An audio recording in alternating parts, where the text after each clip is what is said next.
Хай. За тэгээ энэ бичлэгээр дамжуулаад зүгээр жижигхэн зарим нэг зүйлсийг хамтдаа ингээ ярилцахыг хүссэн. Тэгээ юу вэ гэхээр олон жил цуглаанд явсан, олон жил итгэгч байгаа тийм хүмүүс, ялангуяа начиг залууст те ер нь бурханаас холдсон юм шиг, бурхан ингээд өөрөөс нь маш хол байгаа юм шиг тийм мэдрэмж төрдөг үү, хэцүү байдалд ордог уу, хэцүү мэдрэмжүүд байдаг уу гэх мэтчлэн тэр зүйлсийн талаар ер нь ярилцъя гэж утсан. Яагаад тэгэхээр ихэнх хүмүүсийн ингээд харж байгаа үнцгийг ингээд ажиглах юм бол ер нь бол тэ олон жил цуглаанд явсан юм чинь тэ үйлчлдэг юм чинь бурханд ингээд амар их итгэмжтэй байдаг бах та гэдэг ч юм уу, тийм хандлага бас жоохон ажиглагддаг.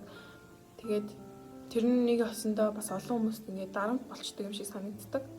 Тийм учраас би яг өөр тохиолдсон жишээг ингээд та бүхэндээ хуваалцаад тэгээ бас ингээд ярилцахыг ингээд хүссэн. Магадгүй нэг ч гэсэн тэгээ начиг мэдрэмжийг авж байгаа тийм хүмүүст тус болох байх гэж бодсны үднээс энэ ярилцлагыг ингээд хийж байгаа. Ярилцлагыг ч гэжтэй өрцөн жижигхэн энэ яриаг ингээд ярилцахыг ингээд хүссэн. За тэгээд би өмнөх жилийн хавар 2 дугаар курсын хавар гэсэн үг. Яг гэртээ карантинлагдаад онлайнаар хичээлд орж исэн. Тэгээ тэр мөчид хамгийн ингээд тийм шантарсан, өөрийгөө ингээд маш юм сул дорой байдлаар ингээд мэдэрсэн тийм мөч байсан байхгүй юу? Тэгээд хичээлээ ингээд хийх гээд ихээр яагаад ч юм ингээд сэтгэл санаа маш тавгүй, ингээд хүнд хэцүү байсан учраас ингээд амар хурдан шантраад тэгээд эргэн тойронд маань ингээд амар олон зүйл ингээ өрнөж байгаа мөртлөө ингээ надаас ингээ холуур өрнөд байгаа юм шиг. Би ингээ ямар ч хангалтгүй хинч биш юм шиг те. Миний ингээ туулж байгаа амьдарч байгаа энэ амьдрал тэгээд ямар ч тийм утга учиргүй юм шиг болсон. Яг тийм ингээ үе байсан. Тэгээ би гэртээ ингээ орой улаан ингээ уйлдаг. Одоо эзэмэн та хаана байгаа юм бэ? Та байгаа юм бол яагаад миний амьдралд ингээ те ийм хэцүү зүйлс толгороод байгаа юм бэ? Би ингээ олон жил танд итгэсэн, таныг байгааг би мэдж байгаа. Гэтэ та ингээ надаас амар хол байгаа юм шиг санагдаад байна.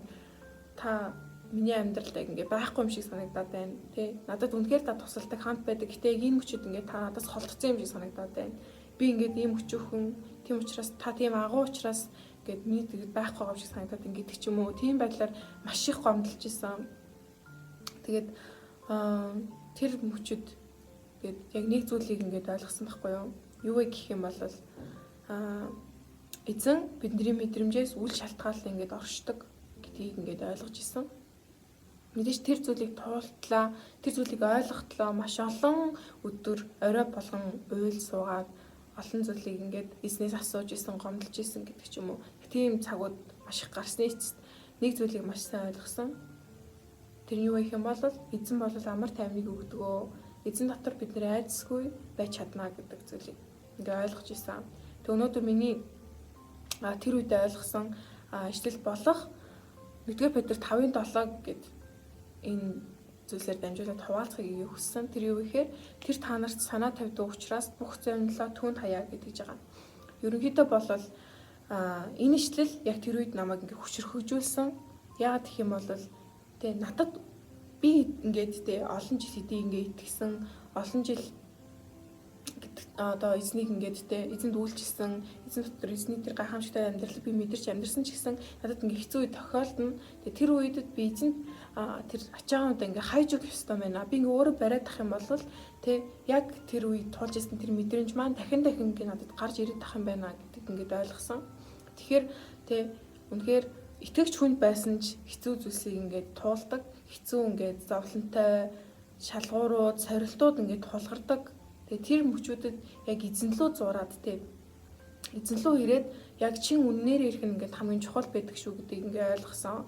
Жишээ нь зүгээр л магадгүй тэр үед би зөв зүйлийг хийсэн байх гэж боддог. Яагаад гэх юм бол надад тэгж хэцүү санагдах үед маш ингээд хүнд санагдаж байгаа тэр үедээ би эзнээс холдоогүй, эднийг ингээд хаяагүй, харин эзэнлөө би улам ойрцсон, эзэнлөө ирээд надад хэцүү байсан ч гэсэн залбирахад үнэхээр хэцүү байсан. Үг уншихад үнэхээр хэцүү байсан. Тэгээд тэр мөчөд би яг эзэнлөө ирээд өвтгс өгдөөд тэгээд уйлаад би эзэнд гомдлсон, эзэнд би мэдэрч байгаа мэдрэмжээ бүгдийг нь хэлсэн шударгаар тий яг ингээд надад хэцүү байна шүү гэдгийг би яг шударгаар хэлсэн учраас эзэн яг тэр үед намайг сонсож те яг тэр үед намайг ингээд тэрч авсан юм шиг яг санагддаг. Тэгэд энэ ишлэлийг тэр өдрөөс хойш би ингээд цаасан дээр бичээд өөрөөх нь нүдэнд харагдах газар ингээд тавьдаг болсон байхгүй юу. Тэгээд өглөө болгон босоод тэгээд энэ ишлэлийг яг энэ ишлэлийг ингээд өдөр болгон хараад ирсэн чинь би ингээд ягаад ч юм айдсаасаа ингээд баг багаар чөлөөлөгдөж эхэлсэн. Тэгээ яг одоогийн байдлаар би өмнөх хавраа ботход ингээ маш том хэмжээний ингээ ахиц гарсан юм шиг ингээ санагддаг. Мэдээж дахиад султал байгаа, дутагдал байгаа гэсэн хэдий ч гэсэн би яг юу хийх ёстой вэ гэдгийг ингээ ойлгосон. Мөн эзний мөн чанарыг би мэдэж авсан. Би хэдийтэй эзэн надаас холдсон юм шиг эзэн үнэхээр те надаас бүр тэр хол байгаа. Миний амьдралд оролцохгүй байгаа юм шиг санагдсан ч гэсэн эзний ажил бол явагцаар байдаг, эзэн хамт байсаар байдаг. Бидний мэдрэмжээс үйл шалтгаалan одоо бидний тэгээд оршсоор байдаг гэсэн үг. Тэр зүйлийг ингээ маш сайн ойлгосон. Тэгээд итгэж хүнд ч гэсэн хэцүү зүйл тулгардаг шүү. Яг одоо танд те эсвэл хизээнийгийн цагт те танд хэцүү зүйл тохиолдох юм бол тэр цаг мөчид эзнээс холдох биш, эзнээс зурах тэр арга хэмжээг аваарай гэж ингээ хүсэж байна. Тэгээд эзэн таны залбирлыг хизээ хаанд сонсдог. Мөн зөвхөн ярих биш. Тэ залбирлаараа бид нар эзэнтэй ярьдаг. Тэгэхээр зөвхөн өөрөө яриад байх ш. Эзний үгийг бас сонсож, Библийг бас уншдаг байгаарай гэж бас хэлхийг хүсэж байна. Тийм байгаа. Тэгэд эзэн та бүхэнд маш их хайртай шүү. Тэгэд нэг ишлэлээ, саяны ишлэлээ дахиад нэг удаа уншиж үгэй. Тэр та нарт санаа тавьдаг учраас бүх завинлаа түүнд хаяа гэж байгаа. Энэ ишлэлээр та бүхнийг урамшуулмаар байна. Тэ.